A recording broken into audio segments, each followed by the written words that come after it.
Good afternoon, everyone, and with me here, I have the pleasure of meeting one of the pioneers of this company who has made the Bidvest special, the Bidvest, yes, Bidvest Dream Youth Group to be what it is to be today. I know many of you have read of his emails. If you have been part of our members, you have been seeing emails, you have been wondering, you're seeing there the Chief Executive Officer, Edgar Wafula. I know most of you have been wondering, who is this Edgar Wafula? What does he look like? What does he do? So today, we'll be having that precious opportunity to have a chat with the man today so that we know what it is that makes him what he is at Bidvest. So without further much ado, I would like him to introduce himself, what he does, and then we'll go on from there. Thank you so much, sir, for this wonderful opportunity. My name is Edgar Wafula. As he has said, I'm the Group Chief Executive Officer at Bidvest Group. The legal name is Bidvest Dream PLG Group. It was formally recognized by the government of Kenya on 13th of October 2020. That is under the Ministry of Labour and Social Protection. So generally it is approved under Social Protection Act. The Social Protection Act is an act of Kenyan Parliament, and it is in line with the social service. It actually lies and works together with other acts, the Self-Help Association Act 2015 and Social Assistance Act 2013, repealed in the year 2020. My role at Bidvest is just to drive the vision of the organization and to ensure that the corporate decisions are made and the organization as all meets its corporate mandate of providing the social service to the people of Kenya and beyond. That is the introduction about me. Thank you. So, in regarding to social protection, there are people who have been reading the Article 43 of the Constitution, and they've been wondering what this Article 43 of the Constitution, what is it talking about? Would you please care to explain more in layman terms what Article 43 of the Constitution regarding social protection is talking about? Okay. Thank you so much for that wonderful question, and I really didn't expect it will come, but it's a very fantastic question indeed. Generally, social protection is a constitutional right and a role of the national government of Kenya as provided for under the fourth schedule of the Constitution of Kenya 2010, Part 1, number 14, consumer protection, including standards for social security and professional pension plans.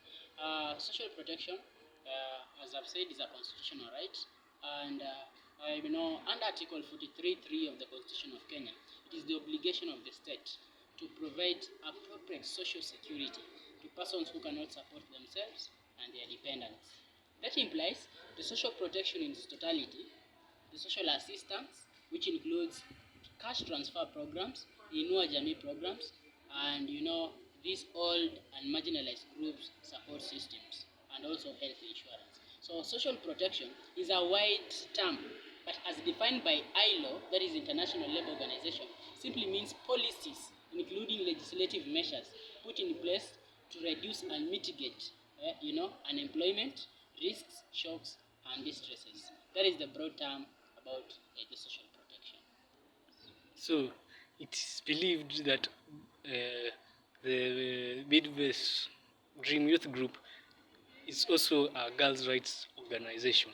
Would you care to explain more about that?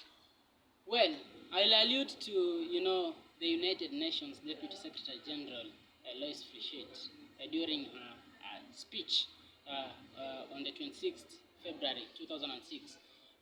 The source of my information, of course, is the UN News Center. Giving her speech, she said very well that empowering a community or empowering women and girls in a community, it has been proven as the most important thing and the most important tool to change the decision-making processes in the society. Why? Because giving a girl or a woman an opportunity to education It will increase decision-making processes in the community, and also increase, the economic productivity, where women will be contributing, for example, on the table, as well as their husbands contribute. And in the process, there will be reduced poverty, there will be no hunger, and there will not be no stresses. Bidvest, by the fact that it can be a girls' right organization, is that we incorporate through our Mission and Welfare Special Group Department, we incorporate both gender, that is male and female, putting much emphasis on girls because they're the most who struggle, during the time of difficulties, because they cannot speak on themselves. Ladies will never speak for themselves. They rather go there and, do prostitution, if that is the word, so that they can gain the financial gains. But for gentlemen like you and I, we can go and speak, hey, brother, can you help me? Can you help me? And we raise that revenue. But for them, it's very difficult. And that's why we resolved during our resolution of the board, number 10 of 2021, that we should be the official voice for the ladies because they cannot speak for themselves. And that's why, as we've said, we are the right organization for the ladies. And a follow-up question will be, have there been any women or girls who have been empowered through this constitution? If you can give, like, even if it's one example, even if it's one example, I think it will be great. Didn't get the point clearly. Is it under the constitution or under the organization? But if let me take it to the point of our organization. For the purposes of clarity, we have done a lot. And under our privacy and objectivity, we are not allowed to disclose, especially our social.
We had two social protection schemes being established. That is National Social Security Fund, NSSF, and National Health Insurance Fund, established in the year 1965 and 1966. However, after the Republic of Kenya gained its independence, they tend to be established though in piecemeal and in an organized manner.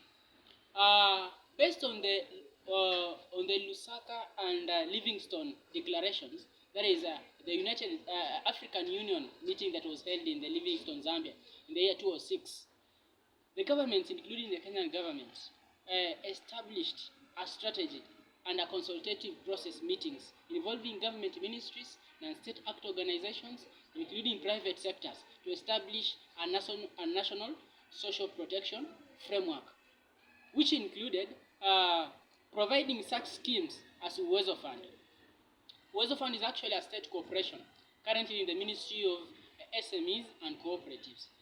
It is currently in existence, if I have to talk about it, but I'll have to seek for more information from the management before I can air anything out. But as far as I'm concerned, it is currently in existence and it operates at the constituency level. Yes.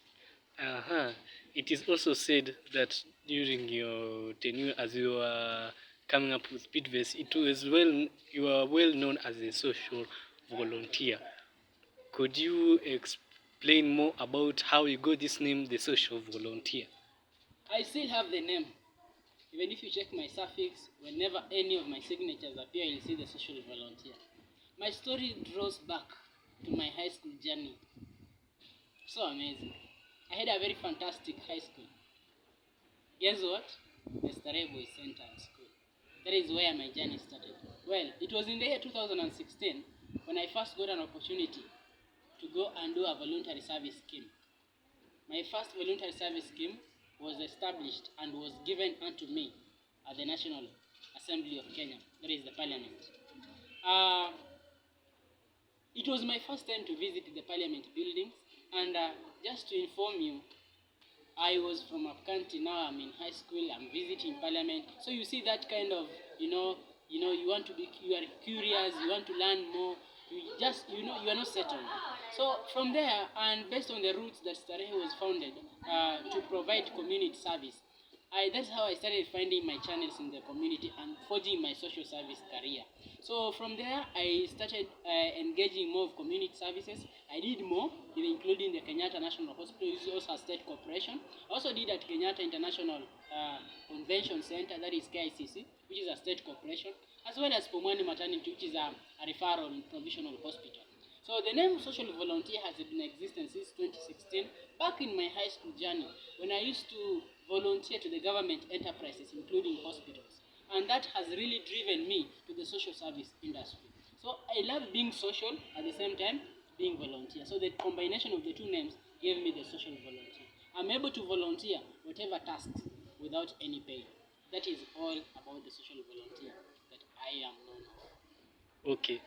It is well known in Kenya that hunger has been an issue that has been plaguing the country for so long. We have seen cases in Wajir where we see even the counties where 2 years have gone down the line. There's immense drought. Not even people are receiving enough food.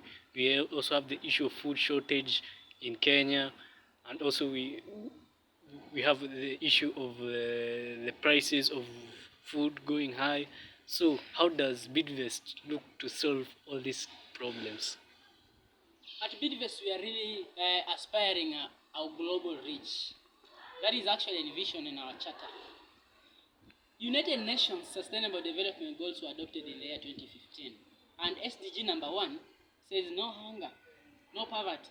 SDG number 2, concurrently. You see, so at Bidvest, we are founded on the grounds of SDGs, Sustainable Development Goals. And out of the 17 SDGs, we have adopted 12 of them.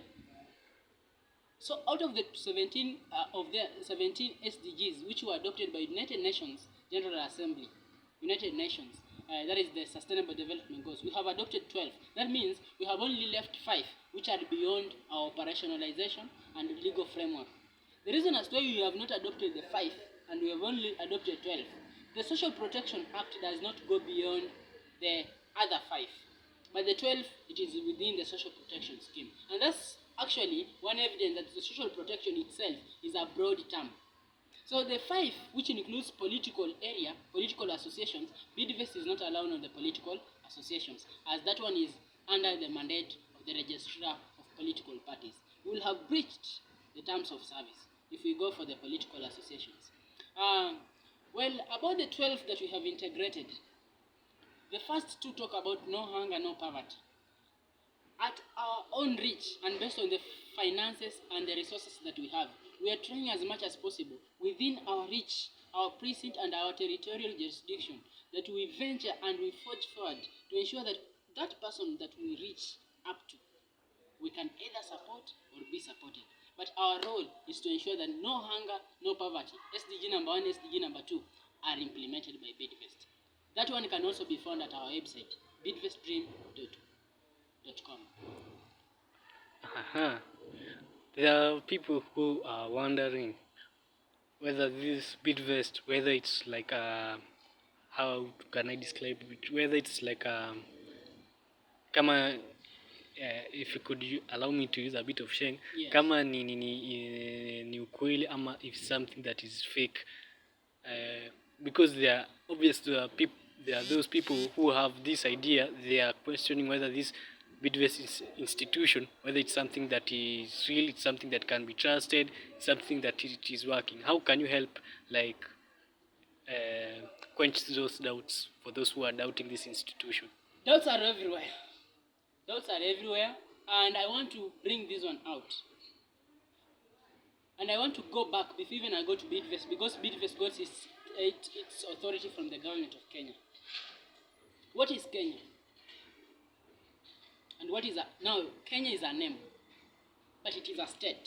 What is a state? As a political scientist, of course I'll say state is a central political institution with 4 characteristics. Number 1, it has sovereignty, it enjoys population, it has a territory, and it also has a government. You understand? So, Bidvest, I will define it in that direction. Bidvest cannot be called Bidvest without people. So you are Bidvest and Bidvest. So you and I, are we existing? If you are existing, so Bidvest exists. Unless you want to say that you want to touch it and see it and feel it, of which those are resources. So we need to accumulate more resources to have so much of Bidvest everywhere, so that you can feel its presence.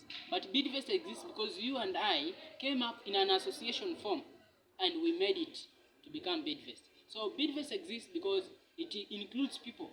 It has a board of management, which is like, the board of directorship. It has its own sovereignty, the power to enter into contracts, to forge, to sue and be sued. Yes. It has its own territorial jurisdiction under the legal framework. So Bidvest is an institution, a body corporate by the name of aforesaid, having perpetual succession and a common seal. So it is an institution. Yes. So whoever needs to know, to feel that it is the institution is just people like me. I am just there to act on behalf of Bidvest as a body corporate. But Bidvest is just Bidvest. It's a name, but now we are the Bidvest members. Yes. And for those who are curious, uh, they would want to know, where are your offices mainly located, Bidvest? I'll draw back to our legal framework. Our institution was first approved under the Ministry of Labour and Social Protection. And as I've said earlier, social protection is a role of the national government. Its premier office is located at Tusaidiana House, which is the head office along Busia Kisumu Highway. That is the office that is recognized by the government of Kenya as the registering office. After promulgation of our legal instrument in the year 2020, March 2020, the board members, including you and I, him and the other lady, resolved to establish 46 offices across the 46 other counties in Kenya. So far we have established one at Mishane Plaza in Kikuyu. We have another one in Githunguri at Nyamudanga House next to KWFT Bank. We have another one at Timani Plaza, that is Ruiru Town. We go and do a visit. We have another one as well that is being established along Kenyatta Avenue. All these things are going to be much operational when the resources that we are actually putting in our strategic plan 2021-2025 are put into place. And everything, just like Rome was not built in a one day. We are growing and we are still going there. But once that time comes, we are going to enjoy the fruits that we've been investing before. And final question. It is said since its inception in 2018, Bidvest has able to have over 2,400 beneficiaries touching over 7 counties. For those who are doubting, they would argue that maybe that number was something that was conjured up so as to put a good name for the institution. So how tangible are these 2,400 beneficiaries? Well, I want to make it clear. In Kenya, for me, I come from Busia County, but currently I'm not in Busia. My friend might be coming from Kisumu County, but he's currently in Nairobi. At the end of the day, we are going to go back to our premier counties, county of birth. So, in Kenya, let me take an example of Nairobi. We might be having a conference here today which hosts 200 people, and we give our impactful contribution to them. I'm sorry for that. Contribution for them. Some of them come from Malindi, some of them come from Kisumu, and some come from Kakamega. But we've converged here to give an inspiring contribution to them. And at the end of the day, they'll go back to their country. We have the records, us. We record them. That is maybe in the year 2019. In 2020, we have the next conference. We again impact this. We may not be impacting on the financial aspect, but also on the mentorship and also the skills development part. So the 12,500 may not just include the financial gain. It also includes the skills development program. Just to inform you, there is a program, and I had made it public before, 1,000 tree planting program that took place in Busia, where I also personally I took part, and I've planted these trees, and it is actually under existence. You go and visit the place, you will see the trees are in existence. We've tried to do the chicken rearing as part of our skills development program. We've done a lot of goat and sheep keeping. Those are skills development program. That is the initiative that is helping people otherwise who are not in the formal employment sector. So we may not give the exact who is that beneficiary because of our privacy policies, but we have tried as much as possible to ensure that we reach up to the numbers that we have put and published under our website. Yeah. Okay, and final last question. Some sources inform me that there is a book you are writing on social protection. For those who are willing to want to inquire the book, so first of all, where's the progress? Have you finished the book? And when you finish, where can people get the book and at how much? Yes, I've drafted so many articles since 2019. The first article was how to become a successful salesperson. The second article was, the power of subconscious mind. It was a revised edition. And we also have how to make the right decisions to succeed. All those articles, I've drafted them. But I said, for the purpose of synchronization, for the purpose of to coalesce, to bring something together, I said that I need to come up with a synchronized book based on the knowledge that I have. One simple book that is going to describe the kind of work and the kind of a person I am.